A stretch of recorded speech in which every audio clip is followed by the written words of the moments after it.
मन की बात हाइलाइट्स। आरएसएस की तारीफ से वोकल फॉर लोकल तक पीएम मोदी ने क्या क्या कहा। पढ़ें बड़ी बातें। पीएम मोदी मन की बात एपिसोड 126 हाइलाइट्स। नमस्कार दोस्तों, प्रधानमंत्री नरेंद्र मोदी ने 126वीं मन की बात में देशवासियों को एक बार फिर प्रेरक संदेश दिए और इस बार के कार्यक्रम में उन्होंने गांधी जयंती, भगत सिंह, लता मंगेशकर और आरएसएस के शताब्दी वर्ष को याद किया।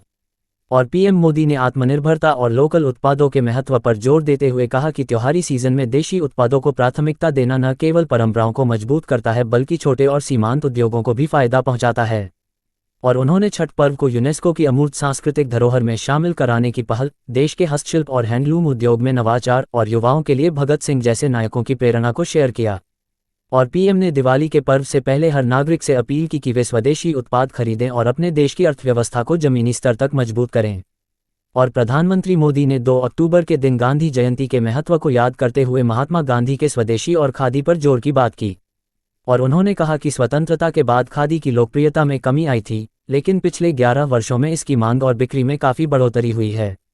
और उन्होंने सभी से अपील की कि इस दिन खादी उत्पाद खरीदें और गर्व से उसे स्वदेशी घोषित करें। और पीएम मोदी ने कहा कि भारत सरकार छठ पर्व को यूनेस्को की अमूर्त सांस्कृतिक धरोहर अनटैंजेबल कल्चरल हेरिटेज की सूची में शामिल कराने के लिए काम कर रही है। और यह भारत की सांस्कृतिक विरासत को अंतर्राष्ट्रीय स्तर पर पहचान दिलाने का प्रयास है। और प्रधानमंत्री मोदी ने राष्ट्रीय स्वयंसेवक संघ आरएसएस के 100 साल पूरे होने पर संगठन की यात्रा की सराहना की। और उन्होंने इसे अद्भुत, अभूतपूर्व और प्रेरक बताया और इसके निस्वार्थ सेवा और अनुशासन की प्रशंसा की। और पीएम मोदी ने कहा कि आरएसएस के स्वयंसेवकों में हमेशा देश पहले की भावना सर्वोच्च रही है। और प्रधानमंत्री ने अमर शहीद भगत सिंह को श्रद्धांजलि देते हुए उन्हें युवा पीढ़ी के लिए प्रेरणा बताया।